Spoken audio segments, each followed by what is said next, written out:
In honor of Barry Bostwick, I have learned how to blend.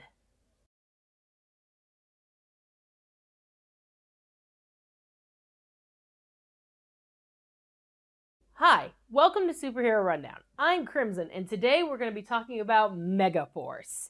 Picture it, Barry Bostwick in gold spandex, a huge fluff of hair, and being highly sexual without actually meaning to, in every way possible. And since it's Pride Month, I want to highlight the key relationship that I find very compelling in the film. Ace Hunter, played by Bostwick, and his foe/maybe boyfriend, Guerrera. I said what I said. Have a nice day. Now, the problem with this film is that it was supposed to be the first one in a series, but it did terribly at the box office because people cannot appreciate the gay of the 80s, apparently. Their loss. But I digress. Hal Needham directed the film. You may remember him from such classics as Smokey and the Bandit, Death Car on the Freeway, Smokey and the Bandit 2, and Stunts Unlimited. He did other things after Megaforce, but I'm trying to set the scene of 1982 and how this movie is just amazing in every possible way. So let me set the stage. With his passion for stunts and vehicles, Needham and William Frederick designed a number of vehicles for the Megaforce team that cost over $1 million, and all of them were functioning vehicles that were built by a team of 4 and took 9 months. These vehicles and the costumes were all in collaboration with the toy company Mattel. The Megaforce team itself is a special operations multinational rapid deployment combined arms force that uses the most advanced prototype technology like laser direct energy weapons and holograms to allow a smaller force to defeat a larger, more conventional force. Megaforce's mission to defend democracy, peace, and justice around the world without the red tape of normal governmental channels. They are headquartered in a vast underground desert mountain base that is similar in construction and scale to the Cheyenne Mountain NORAD facility. Everyone in Megaforce uses first names, no ranks, and it is led by Ace Hunter. That's right, this was going to be a toy line at Mattel, home of Barbie, Hot Wheels, American Girl, and Rock'em Sock'em Robots. That Mattel. Stallone, Schwarzenegger, and Chuck Norris had already done classic action flicks of macho guys winning, and that started at the tail end of the 70s, ran into the 1980s, and then died out in the 90s, leaving only James Bond and Mission Impossible as the big moneymakers who were now household names. If you had said Barry Bostwick action hero in the 90s, most people only know him as Brad from the Rocky Horror Picture Show or the mayor in Spin City. They don't even know about the existence of the greatest action flick of all time, Megaforce.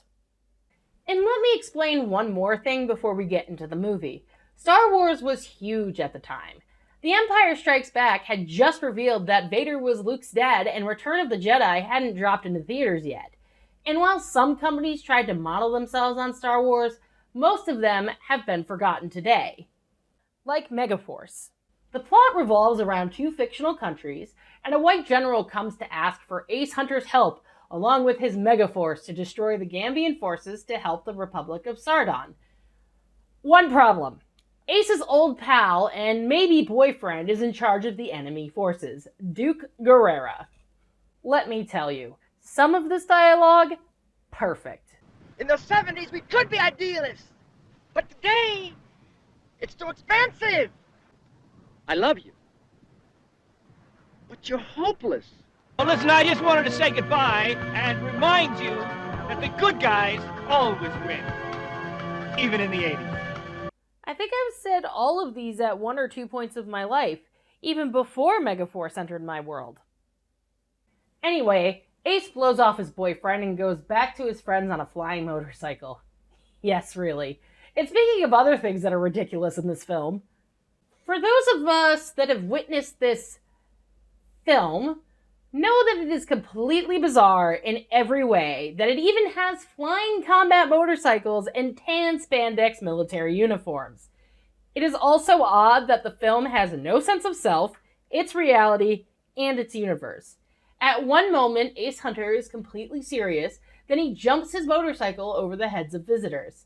There can be a hologram briefing on the battle plan for an upcoming engagement that is followed by a cartoon dancing pig. No, seriously, that actually happens in Megaforce. Yeah, that really happens. There's also skydiving with the girl, but it's not with Guerrera, so 0 out of 10 on that scene. And no, I won't be showing it. It's the worst scene in the film. Let them love, damn it! The great thing about Megaforce is that it relies on its technology and speed. They are a small force of like 50 to 100 guys, and that's how they defeat Guerrera, with technology that makes no damn sense. That's totally inapplicable to anything that's going on here. And it's dumb. It flopped in cinemas and was out of theaters less than 2 months after release. It was released on VHS in 1984 and was always around in the blockbuster days. I am so old. You can now find it in cult status. I watch it about 3 times a year, mostly to introduce it to people who have never seen it, and it is available on Amazon Prime as of this recording. Some of the fans were creators themselves and inserted references to Megaforce into their works. One of the best examples is 2004's Team America World Police. Trey Parker and Matt Stone are massive fans of Megaforce, and many elements of Team America are directly lifted from the Megaforce. And it was supposed to have a sequel called Deeds Not Words, and most of the cast was on board to return. But Megaforce cost $18 million and only made $5.6 million back at the box office, so we'll never know for sure. Needham did some other flicks and then died in 2013. But for one shining moment, though, we'll have Ace and Guerrera, together in battle and separate in their technology, forever in our hearts.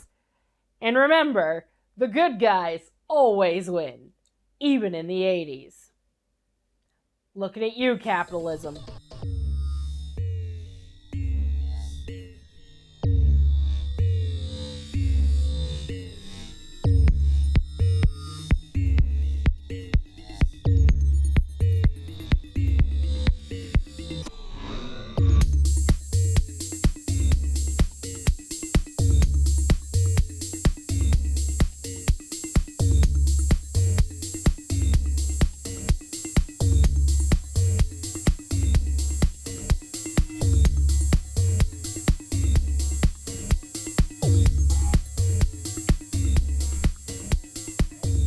Wait.